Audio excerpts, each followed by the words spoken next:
Նախքան 7-ին անցնելը կխնդրեմ լայքել եւ բաժանորդագրվել մեր ալիքին։ Ալիևին ձեռնտու էր, որ Լեռնային Ղարաբաղի Հանրապետություն Արցախ անվանափոխություն տեղի ունենա։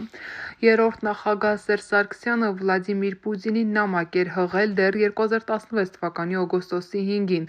ԼՂ կարգավորմամբ Լավրովի պլանի իմպլեմենտացիայի արդյունավետությունը նա ապում է հայկական կողմերի համար խիստ կարևորություն ունեցող մի քանի ասպեկտներ Ադրբեջանի կողմից ընդունելու հետ։ Այս ձևակերպումից հասկացվում է, որ հաջորդիվ քվեարկված 7 ասպեկտներն այնուամենայնիվ Ստեփանակերտի հետ համաձայնեցվել են։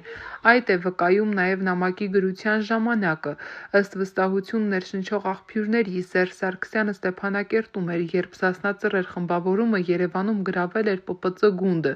իսկ դա տեղի էր ունեցել հուլիսի 17-ին։ Այսպիսով կարելի է ասել, որ շրջանառված վարկածը, որ Լեռնային Ղարաբաղի ռազմաքաղաքական ղեկավարությունը 2016 թվականի ամռանը մերժել է Սերժ Սարգսյանին, մեղմ ասած իրականությանն այնքան էլ չի համապատասխանում։ Ըստ երևույթին Ստեփանակերտում Սերժ Սարգսյանը Բակո Սահակյանի հետ քննարկել է 7 ասպեկտները եւ այդ առաջարկությամբ Վլադիմիր Պուտինին նամակ գրելու հարցը։ Լեռնային Ղարաբաղի խնդիրը խաղաղ բանակցային ճանապարհով փոխզիջումների հիմքով կարգավորելու մտադրությունը եւ սկզբունքային հարցերում Ստեփանակերտի հետ խորհրդատվությունը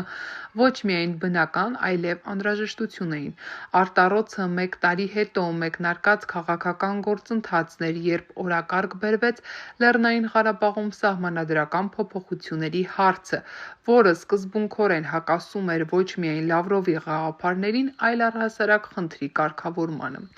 Նոր սահմանադրությամբ սահմանվեց ուղղակի նախագահական կառավարումով վերացվեց վարչապետի պաշտոնը, բայց ամենաէական նորությունը պետության անվանափոխությունն էր։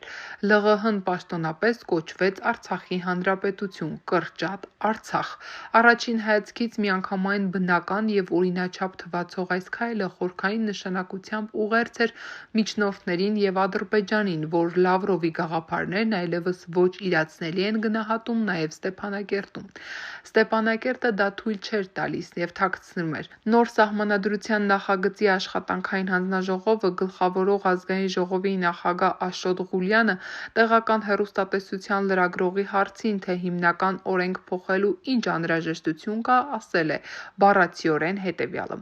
որպեսզի իրականացնենք 1988 թվականին հռչակված նպատակը, այսինքն Լեռնային Ղարաբաղը միավորվի Հայաստանին, նույն 2017 թվականի տարեվերջին Արցախի արտգործնախարար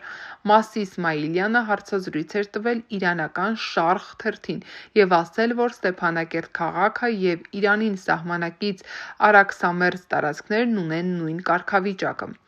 Միամտություն կլինի ներկայացնել այնպես, իբր սահմանադրական փոփոխությունը Աշոտ Ղուլյանի բացահայտումը կամ Մասի Իսմայիլյանի հնչեցրած տեսակետը պաշտոնական Ստեփանակերտի ինքնագործունեությունն էր։ Երևանը տեղյակ չէր կամ ղարաբաղցիները նրա կարծիքը հաշվի չէին առնում։ Ուշագրավ է, որ Հայաստանի եւ Ադրբեջանի նախագահների վերջին հանդիպումը հաջորդել է ԼՂՀ Արցախ վերանվանելուն։ Համանախագահների մասնակցությամբ բանակցություններից հետո տեղի ունեցել Սերժ Սարգսյան, Իլհամ